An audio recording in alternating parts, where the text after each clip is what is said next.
رسول الله رسول الله طال بي الحنين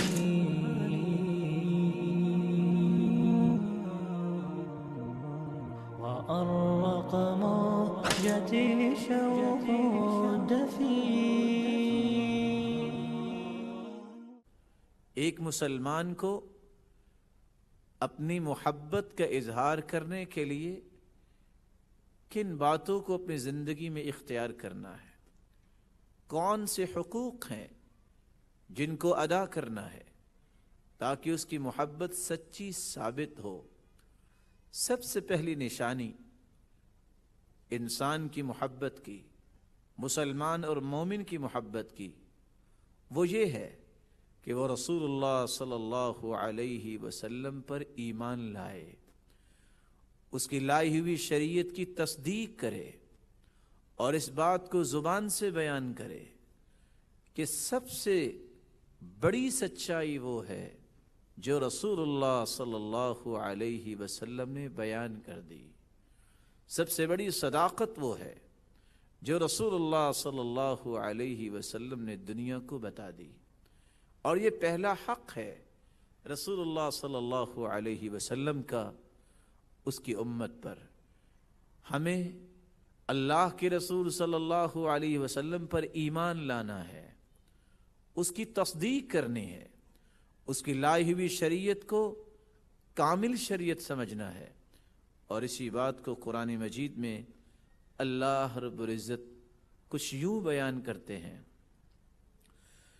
فآمنوا باللہ ورسولہ والنور الذی انزلنا واللہ بما تعملون خبیر.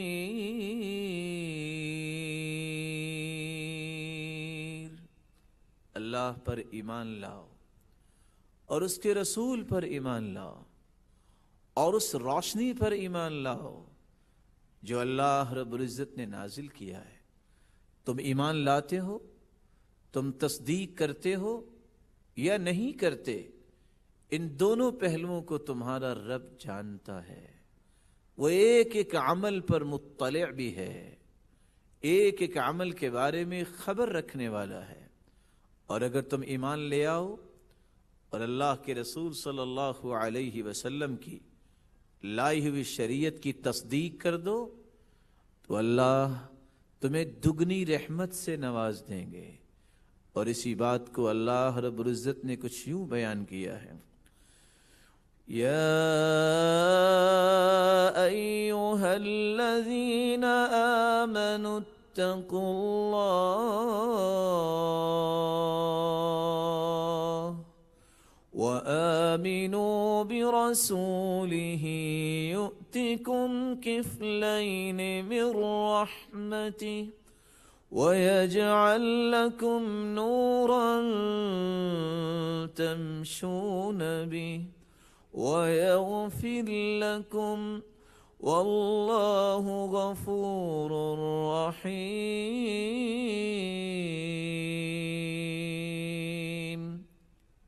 اے ایمان والو، اللہ سے ڈر جاؤ اور اللہ کے رسول پر ایمان لاؤ. ایمان لانے کی نشانی یہ ہے تمہارے اندر اللہ کا خوف آ جائے، تقوی آ جائے، خشیت الہی آ جائے. نتیجہ کیا نکلے گا؟ یؤتکم کفلین من رحمتی، اللہ تمہیں دگنی رحمت سے نواز دیں گے. وَيَجْعَلْ لَكُمْ نُورًا تَمْشُونَ بِهِ وَيَغْفِرْ لَكُمْ. اس ایمان کے نتیجے میں جہاں اللہ رب العزت تمہیں دگنی رحمت سے نوازیں گے، تمہاری زندگی کے گناہوں کو معاف کر دیں گے اور تمہارے لیے ایسی روشنیوں کا بندوبست کریں گے تمہارے اقوال میں، تمہارے اعمال میں اور تمہاری زندگی کے ہر پہلو میں. اللہ رب العزت روشنی کا بندوبست کریں گے. جس طرح اجالے روشنی میں انسان کس طرح عمدگی سے کام کرتا ہے، تمہاری زندگی کا ہر کام ہی اللہ خوبصورت بنا دیں گے۔ اور اگر تم نے ایمان اور تصدیق کے پہلو کو اختیار نہ کیا، یہ جو پہلا حق ہے اور یہ محبت کی پہلی نشانی ہے، تو پھر اس ایمان کو چھوڑنے کی وجہ سے تمہاری زندگی بھی تنگ ہوگی، تمہیں پریشانیوں کا بھی سامنا ہوگا، اور اس کا نتیجہ قیامت کو کیا نکلنے والا ہے؟ خود اللہ رب العزت اس نتیجے کے متعلق مخلوق کو خبردار کر رہے ہیں۔ وَمَن لَّمْ يُؤْمِن بِاللَّهِ وَرَسُولِهِ فَإِنَّا أَعْتَدْنَا لِلْكَافِرِينَ سَعِيرًا۔ جو اللہ اور اس کے رسول پر ایمان نہیں لاتا، تصدیق نہیں کرتا، اس نے تو گویا اللہ اور اس کے رسول کے ساتھ کفر کیا۔ یہ کفر دہکتی ہوئی آگ کا سبب بن جائے گا۔ اللہ رب العزت ہم سب کو قیامت کی ہولناکیوں سے محفوظ فرمائے۔ میری اور آپ کی سچی محبت کی دوسری نشانی یہ ہے، اور رسول اللہ صلی اللہ علیہ وسلم کا اس کی امت پر دوسرا حق یہ ہے، اس کی تعریف کی جائے۔ وہ ہستی جو بے مثال ہے، اس کی تعریف کرنا یہ میری اور آپ کی زبان کی سعادت ہے، یہ قلم اور اس کاغذ کی سعادت ہے جس قلم کے ساتھ اس ہستی کے تذکرے لکھے جائیں، جس کاغذ پہ اس ہستی کے تذکرے لکھے جائیں۔ یہ میرے اور آپ کے لیے سعادت اور شرف ہے کہ ہم اس کی تعریف کریں، اور اس کی تعریف کا اگر باب کھولا جائے تو راتیں گزر جاتی ہیں لیکن اس کی تعریف مکمل نہیں ہوتی۔ رسول اللہ صلی اللہ علیہ وسلم کی اس سے بڑی تعریف کیا ہے؟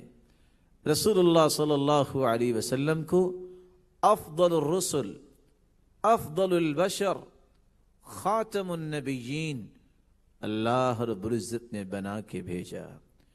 قیامت کے دن پوری کائنات بشمول انبیاء، رسول اللہ صلی اللہ علیہ وسلم فرماتے ہیں کنتو امام النبیین وخطیبہم ولا فخر۔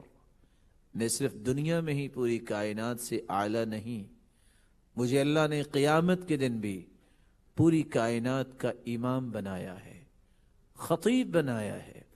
میں ہی اللہ رب العزت سے گزارش کروں گا، تبھی جا کے دنیا کی ہولناکیوں کو اللہ رب العزت یوں ختم کریں گے کہ لوگوں کا حساب و کتاب شروع ہوگا۔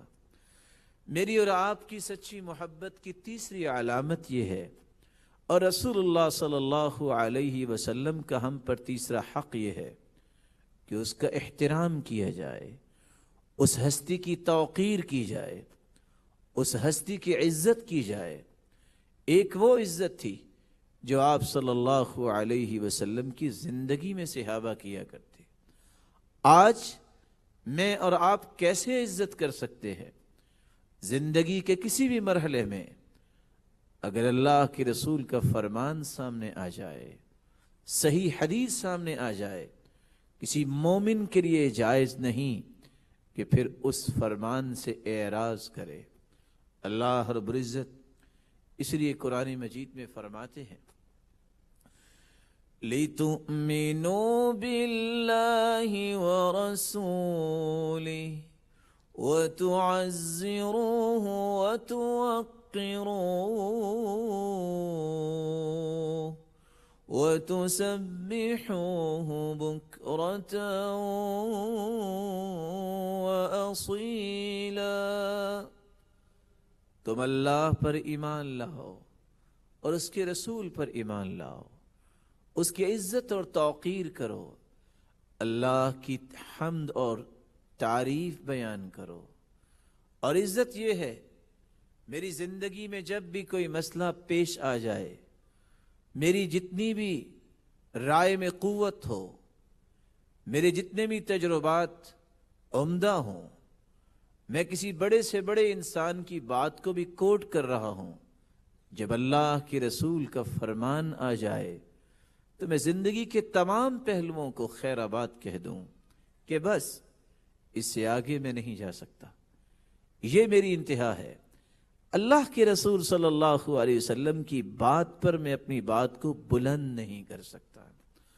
اور اسی بات کو اللہ رب العزت نے کچھ یوں سمجھایا، یا ایھا الذین آمنوا لا تقدموا بین یدی اللہ ورسولہ واتقوا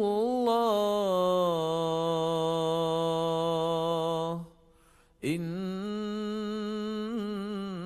اللہ سمیع علیم۔ یا ایھا الذین آمنوا لا ترفعوا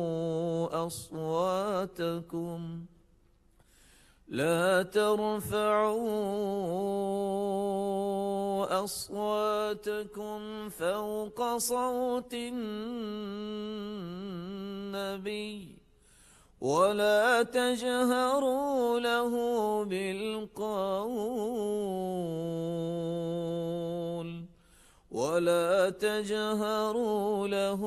بالقول كجهر بعضكم لبعض أن تحبط أعمالكم وأنتم لا تشعرون۔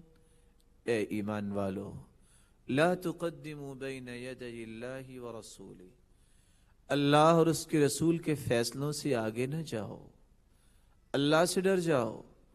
اور تقوی کی نشانی بھی یہی ہے کہ جہاں اللہ کا حکم آ جائے، اس کے رسول کا حکم آ جائے، وہاں رک جاؤ، اسی کو ہی حرف اخیر سمجھو، وہی تمہارے لیے اٹل فیصلہ ہے۔ وہاں اپنی مرضی کرنا اور اپنی مرضی کو نافذ کرنا، اس طرح کی غلطی نہ کرنا۔ اور اللہ رب العزت نے فرمایا رسول اللہ صلی اللہ علیہ وسلم کی بات پر اپنی بات کو بلند نہ کرو۔ یہ آیت جب صحابی نے سنی، ثابت بن قیس بن شماس اپنے گھر بیٹھ کے رونے لگ گئے۔ پوچھا کہاں ہیں یہ صحابی؟ جواب ملا یہ گھر بیٹھے رو رہے ہیں۔ رونے کی کیا بات ہے؟ وہ رو اس لیے رہے تھے کہ اللہ نے ان کو آواز اونچی دی تھی، جب بھی بولتے تو وہ اونچا بولا کرتے تھے، تو ان کو یہ خطرہ لاحق ہوا کہ میری بات تو رسول اللہ صلی اللہ علیہ وسلم سے بلند ہو گئی تو قیامت کے دن تو ہوگا ہی ہوگا، ابھی قرآن اتر چکا ہوگا، میں تو منافق ہو گیا ہوں گا۔ آپ صلی اللہ علیہ وسلم نے اپنے صحابی کو بلایا اور فرمایا تمہیں یہ خوف لاحق ہو گیا کہ تم جہنم میں جاؤ گے، انک لست من اہل النار، میرے صحابی تم جہنمی نہیں، تم تو جنت میں جاؤ گے۔ اس بات سے مراد یہ ہے جب میرا فیصلہ آ جائے اس کے آگے کوئی اور بحث کرنے کی ضرورت نہیں۔ اور آج میں یوتھ کو یہ پیغام بھی دینا چاہوں گا، آج کسی مسئلے میں جہاں صحیح حدیث آ جائے وہاں ڈیبیٹ کی ضرورت نہیں ہوتی۔ آج چینلز پہ بیٹھے اینکرز یہ کہتے نظر آتے ہیں، اور آپ کو اس بات کا عہد کرنا چاہیے، وہ شخص جو صحیح حدیث کو قابل ڈیبیٹ سمجھتا ہے، حدیث قابل ڈیبیٹ نہیں ہوتی، قرآن مجید قابل ڈیبیٹ نہیں ہے۔ قابل ڈیبیٹ اس شخص کا ایمان ہے جو حدیث اور قرآن کو قابل ڈیبیٹ سمجھتا ہے۔ یہ تو سچی باتیں ہیں۔ ڈیبیٹ وہاں ہوتا ہے جس بات کی سمجھ نہ آئے، جس بات میں شک ہو، جس کے پہلوؤں کو اپنی مرضی سے انسان اجاگر کرنا چاہے۔ یہ اللہ کے سچے فیصلے ہیں، ان کو تو ماننا ہے، ان کو تو قبول کرنا ہے، ان کو تو زندگی میں اتارنا ہے۔ اس لیے اللہ رب العزت نے فرمایا وما كان لمؤمن ولا مؤمنة إذا قضى الله ورسوله أمرا أن يكون لهم الخيرة من أمرهم ومن يعص الله ورسوله فقد ضل ضلالا مبینا۔ کسی مومن مرد کے لیے جائز نہیں، کسی مومن عورت کے لیے جائز نہیں، جب اللہ کا فیصلہ قرآن کی شکل میں آ جائے، اس کے رسول کا فیصلہ حدیث کی شکل میں آ جائے، پھر وہ اپنی مرضی کرے۔ جو وہاں بھی من چاہی زندگی کو ہی لے کے چلنا چاہتا ہے، اس نے اللہ اور اس کے رسول کے فیصلے کو ٹھکرا دیا، نافرمانی کی، اور جو نافرمانی کا مرتکب ہوتا ہے فقد ضل ضلالا مبینا، اس سے بڑھ کر دنیا میں کوئی بھی گمراہ نہیں۔ رسول اللہ صلی اللہ علیہ وسلم کے ساتھ سچی محبت کی چوتھی نشانی یہ ہے، اور آپ کا چوتھا حق آپ صلی اللہ علیہ وسلم کی امت پر یہ ہے کہ اس ہستی کو والدین سے بھی بڑھ کر، اولاد سے بڑھ کر، پوری کائنات سے بڑھ کے محبوب سمجھا جائے۔ سب سے زیادہ محبت رسول اللہ صلی اللہ علیہ وسلم سے کی جائے۔ خود رسول اللہ صلی اللہ علیہ وسلم کا فرمان معظم ہے، والذی نفسی بیدی لا یؤمن احدکم حتی اکون احب الیہ من والدہ وولدہ والناس اجمعین۔ اس ذات کی قسم جس کے ہاتھ میں محمد کی جان ہے صلی اللہ علیہ وسلم، اس وقت تک کوئی مومن نہیں ہو سکتا جب تک والدین سے زیادہ، اولاد سے زیادہ، بلکہ پوری کائنات سے زیادہ کوئی شخص میرے ساتھ محبت نہیں رکھتا۔ اور یہ اس وقت انسان کو سمجھ آتی ہے جب والدین کچھ کہہ رہے ہوں اور حدیث کچھ کہہ رہی ہو۔ وہاں ترجیح کس کو دیتا ہے؟ والدین کی رائے کو؟ کہیں اولاد کے مطالبے اور ایک طرف حدیث کا مطالبہ۔ اگر اولاد کے مطالبے کو حدیث پر مقدم کرتا ہے تو وہاں پتہ چلتا ہے کہ وہ کس سے محبت کرتا ہے۔ دنیا کے رسم و رواج، خاندانی رکھ رکھاؤ کے بناوٹی اصول جب حدیث سے ٹکرا رہے ہوں، وہاں دیکھنا پڑتا ہے میں کس کو مقدم کروں۔ ایک منہجی مسلمان، ایک سچا محب وہ ہوتا ہے جہاں اللہ کے رسول صلی اللہ علیہ وسلم کی بات آ جائے، وہاں نہ والدین کی بات کی پرواہ کرتا ہے، نہ اولاد کی باتوں کی پرواہ کرتا ہے، نہ دنیا کی باتوں کی پرواہ کرتا ہے۔ سوچئے، ماں سے بڑھ کے تو دنیا میں کوئی بھی عظیم ہستی نہیں جس کو اللہ تعالیٰ نے نعمت بنایا ہے۔ جب سعد رضی اللہ تعالی عنہ کی ماں نے ہی کہا تھا، بیٹا محمد کا لایا ہوا دین چھوڑ دو، وگرنہ میں کھانا چھوڑ دوں گی اور اسی حالت میں مر جاؤں گی، تم گزرو گے لوگوں کے سامنے سے، فَيُعَيِّرُونَكَ، تجھے عار دلائیں گے اور کہیں گے یا قاتل امّے، اے اپنی ماں کی قاتل کہاں جا رہے ہو؟ کہا میری ماں تجھ سے بڑھ کے تو میں کسی کا احترام کیسے کر سکتا ہوں، لیکن میں دین نہیں چھوڑ سکتا۔ ایسا ہی ہوا، ماں نے کھانا چھوڑ دیا۔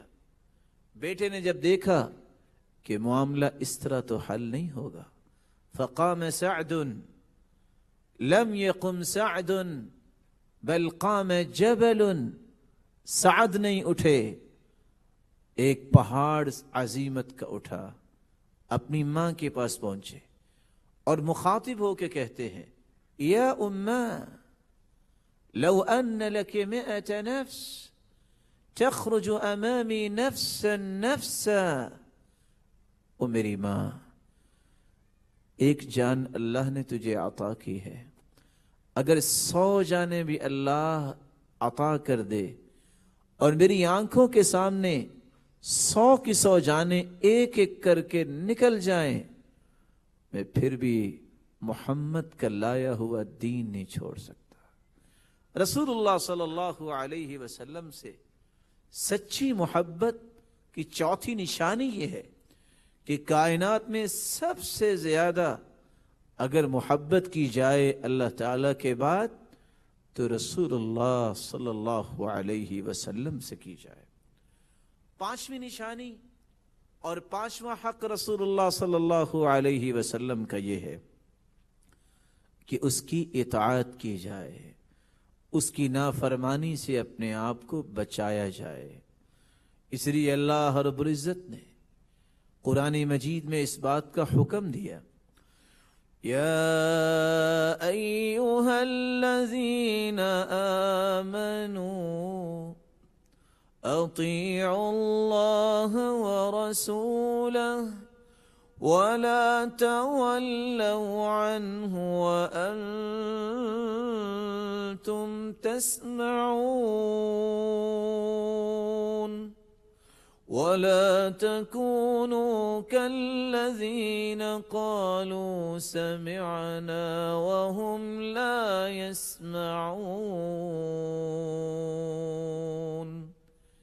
ایمان والو، اللہ اور اس کے رسول کی اطاعت کرو اور رسول اللہ صلی اللہ علیہ وسلم کی بات سے اعراض نہ کرو۔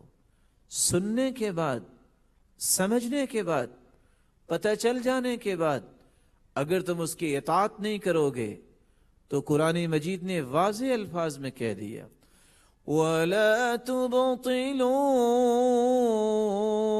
أَعْمَالَكُمْ، تم اعمال بھی بجا لاؤ، اگر رسول اللہ صلی اللہ علیہ وسلم کی اطاعت نہیں ہے، اس کے طریقے کے مطابق نہیں ہے تو وہ عمل باطل ہے، وہ اللہ کے ہاں قابل قبول نہیں۔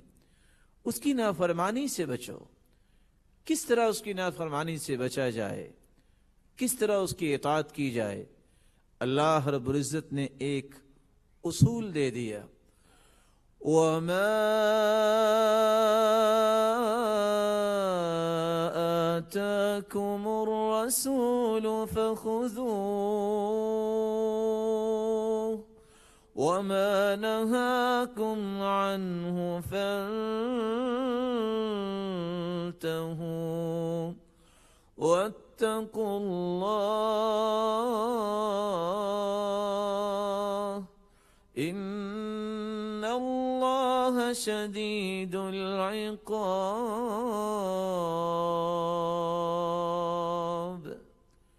جس بات کا حکم دے دے رسول اللہ صلی اللہ علیہ وسلم، اس بات کو مان لو، اس حکم کو بجا لاؤ۔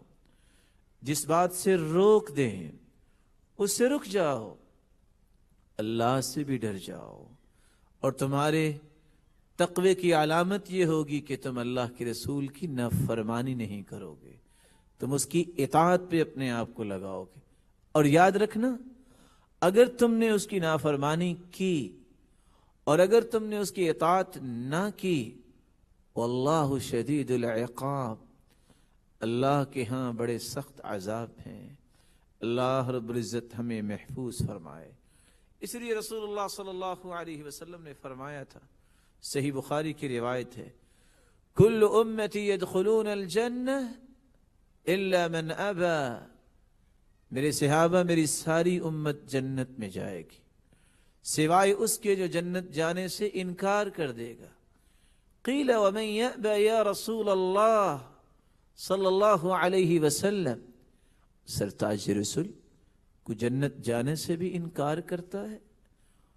قال من اطاعنی دخل الجنہ ومن عصانی فقد ابى، جس نے میری اطاعت کی اس نے حقیقت میں جنت جانے کا سودا کر لیا، اور جس نے میری نافرمانی کی اس نے نافرمانی ہی نہیں کی بلکہ اس نے جنت جانے سے انکار کر دیا۔ پانچواں حق یہ ہے، چھٹی نشانی اور چھٹا حق رسول اللہ صلی اللہ علیہ وسلم کا اس کی امت پر یہ ہے کہ زندگی کی ہر ادا کو اس کی ادا کے مطابق کیا جائے، اس کے رنگ میں اپنے آپ کو رنگ دیا جائے۔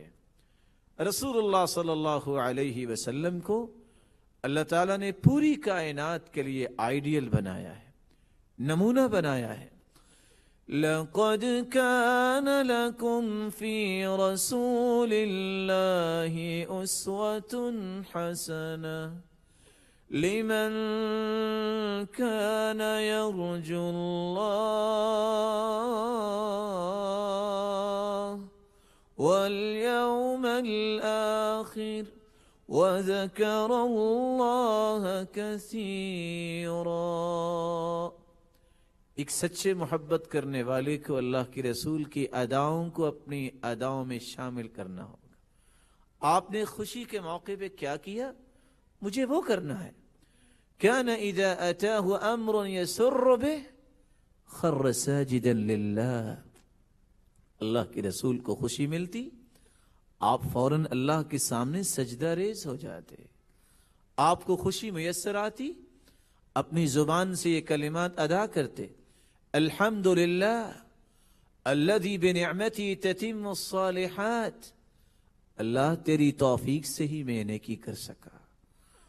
آپ کو جب غم آتا تو وہ طریقہ اختیار کیجئے، جب کوئی فکر لاحق ہو، جب کوئی غم آئے، كان اذا حزبه امر صلى، رسول اللہ صلی اللہ علیہ وسلم کو جب کوئی غم آتا تو اس غم کو کس طرح دور کرتے؟ واویل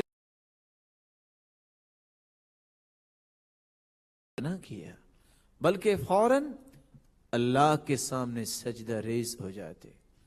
آپ صلی اللہ علیہ وسلم کس طرح اپنے دن کو گزارتے، کس طرح رات کی گھڑیوں میں اللہ کے سامنے جھکتے، حتی تورمت قدماہ، حتیٰ کہ اللہ کے رسول صلی اللہ علیہ وسلم کے پاؤں میں ورم آ جاتا، آپ کے پاؤں پھٹ جاتے۔ آج مجھے اللہ کے رسول صلی اللہ علیہ وسلم سے اگر سچی محبت ہے تو مجھے اور آپ کو اس کی اداؤں کو اپنی اداؤں میں شامل کرنا ہوگا۔ ساتویں نشانی اور ساتواں حق جو رسول اللہ صلی اللہ علیہ وسلم کا ہر امتی پر ہے کہ جب اس کا نام نامی اس میں گرامی آ جائے، اس پر درود پڑھا جائے، اللہم صلی علی محمد وعلی آل محمد كما صلیت علی ابراہیم وعلی آل ابراہیم انک حمید مجید، اللہم بارک علی محمد وعلی آل محمد كما باركت على ابراہیم وعلى آل ابراہیم انک حمید مجید۔ جبریل امین تشریف لاتے ہیں اور آ کر خبر دیتے ہیں، یا محمد صلی اللہ علیہ وسلم، من صلی من امتک صلاة واحدہ، آپ کے امتیوں میں سے کوئی شخص اگر ایک مرتبہ درود پڑھتا ہے، اللہ رب العزت اسے 3 انعامات سے نوازتے ہیں۔ كتب اللہ له 10 حسنات ومحى عنه 10 سیئات ورفع له 10 درجات، اللہ 10 نیکیاں لکھ دیتے ہیں، 10 گناہوں کو معاف فرما دیتے ہیں، 10 درجات کو بلند کر دیتے ہیں۔ وصلى الله عليه وملائكته 70 صلاة فليقل عبد من ذلك أو ليكثر، اور چوتھا انعام یہ ہے، اللہ رب العزت 70 رحمتیں اس پر نازل کر دیتے ہیں، اور اللہ رب العزت کے نورانی فرشتے کھربوں کی تعداد میں 70 مرتبہ اس کی بخشش کی دعائیں کرتے ہیں۔ اور چھٹا انعام یہ ہے، جو صبح اور شام 10 مرتبہ درود پڑھتا ہے، ادرکتہ شفاعتی یوم القیامہ، قیامت کے دن رسول اللہ صلی اللہ علیہ وسلم کی سفارش اور شفاعت اسے نصیب ہوگی۔ درود نہ پڑھا جائے دعا کے اندر تو دعا آسمانوں تک چڑھتی ہی نہیں۔ اور رسول اللہ صلی اللہ علیہ وسلم نے فرمایا، سب سے بڑا بخیل وہ ہے جو درود میں بخل کرتا ہے۔ اور جب صحابی نے کہا کہ میں درود کتنا پڑھوں، کیا ایک حصہ درود اور 2 حصے دعا؟ فرمایا فَإِن زِدْتَ فَهُوَ خَيْرٌ لَكَ، اگر زیادہ پڑھ لو تو اور بہتر ہے۔ فرمایا فَالشَّطْرُ، اگر آدھا درود اور آدھی دعا کروں تو پھر؟ فرمایا اور زیادہ پڑھ لو تو اور بہتر ہے۔ فرمایا فَالثُّلُثَيْنِ، 2 حصے درود پڑھ لوں تو کیا خیال ہے؟ فرمایا فَإِن زِدْتَ فَهُوَ خَيْرٌ لَكَ، اگر اور زیادہ پڑھ لو تو بہتر ہے۔ کہا اگر میں درود ہی پڑھتا رہوں تو جواب دیا اِذًا تُكْفَى هَمُّكَ وَيُغْفَرُ لَكَ ذَنبُكَ، تو پھر تیری زندگی کے سارے غم بھی اللہ دور فرما دیں گے اور زندگی کے گناہوں کو بھی معاف کر دیں گے۔ 8ویں نشانی، زندگی کے ہر معاملے میں اللہ کے رسول کے فیصلے کو آخری فیصلہ سمجھا جائے۔ قرآن مجید میں اس لیے اللہ رب العزت فرماتے ہیں فَلَا وَرَبِّكَ لَا يُؤْمِنُونَ حَتَّى يُحَكِّمُوكَ فِي مَا شَجَرَ بَيْنَهُمْ، اے میرے محبوب صلی اللہ علیہ وسلم، مجھے میری کبریائی کی قسم، میری عظمت اور تقدس و جلالت کی قسم، جب تک تیری بات کو لوگ آخری بات نہ سمجھیں، تیرے فیصلے کو اٹل فیصلہ نہ سمجھ لیں، وہ میرے نزدیک مومن ہی نہیں۔ 9ویں نشانی اور رسول اللہ صلی اللہ علیہ وسلم کا 9واں حق یہ ہے کہ اس کا وہ مقام لوگوں کے سامنے بیان کیا جائے جو اللہ نے مقام دیا ہے، نہ اس میں کوئی کمی کی جائے، نہ اس میں کوئی زیادتی کی جائے، نہ ان کے مقام سے ان کو گرایا جائے والعیاذ باللہ، اور نہ ہی ان کے مقام کو اتنا زیادہ بیان کیا جائے کہ ان کو خالق و مالک کے برابر کر دیا جائے۔ اس لیے رسول اللہ صلی اللہ علیہ وسلم نے فرمایا لا تطرونی کما اطرت النصارى ابن مریم، مجھے اتنا نہ بڑھاؤ چڑھاؤ جس طرح عیسائیوں نے عیسیٰ بن مریم کی اس طرح تعریف کی کہ یہاں تک کہ ان کو اللہ کا بیٹا بھی کہنے والوں نے کہہ دیا۔ 10واں اور آخری حق یہ ہے، اور 10ویں اور آخری محبت میری اور آپ کی سچی محبت کی نشانی یہ ہے کہ ہم اس بات کی خواہش کریں اے اللہ قیامت کے دن ہمیں اس محبوب کی رفاقت نصیب فرما۔ رسول اللہ صلی اللہ علیہ وسلم کے پاس صحابی ربیعہ بن کعب رضی اللہ تعالی عنہ وضو کروانے کے لیے پانی لے کر آئے۔ آپ نے فرمایا سل، میرے صحابی کیا مطالبہ ہے؟ میں دعا کرتا ہوں اللہ اس کو پورا فرمائیں گے۔ قال اسألک مرافقتک فی الجنہ، سرتاج رسول ایک ہی خواہش ہے، یہ نسبت اور قسمت مجھے بہت پیاری لگتی ہے، آپ مخدوم ہوں میں خادم ہوں، جنت میں آپ کی رفاقت مل جائے۔ قال او غیر ذلك، میرے صحابی کچھ اور؟ قال هو ذاك یا رسول اللہ صلی اللہ علیہ وسلم، اللہ کی رسول صلی اللہ علیہ وسلم، جنت ہو اور آپ کی صحبت ہو، اس سے بڑھ کے میں کیا خواہش کروں؟ یہی وجہ ہے رسول اللہ صلی اللہ علیہ وسلم کے صحابی ابوبکر صدیق رضی اللہ تعالی عنہ آپ صلی اللہ علیہ وسلم کی وفات کے بعد یہ کہا کرتے تھے وَشَوْقِي إِلَىٰ رَسُولِ اللَّهِ صلی اللہ علیہ وسلم، آج میں کیا کروں، وہ اللہ کے رسول تو اللہ کے پاس چلے گئے، لیکن میں اللہ سے دعا ہی کرتا ہوں اللہ مجھے اپنے محبوب کے ساتھ جنت میں جمع فرما دے۔ یہ 10 نشانیاں میری اور آپ کی سچی محبت کی نشانیاں ہیں۔ اللہ رب العزت ہمیں اپنے محبوب کی رفاقت نصیب فرمائے۔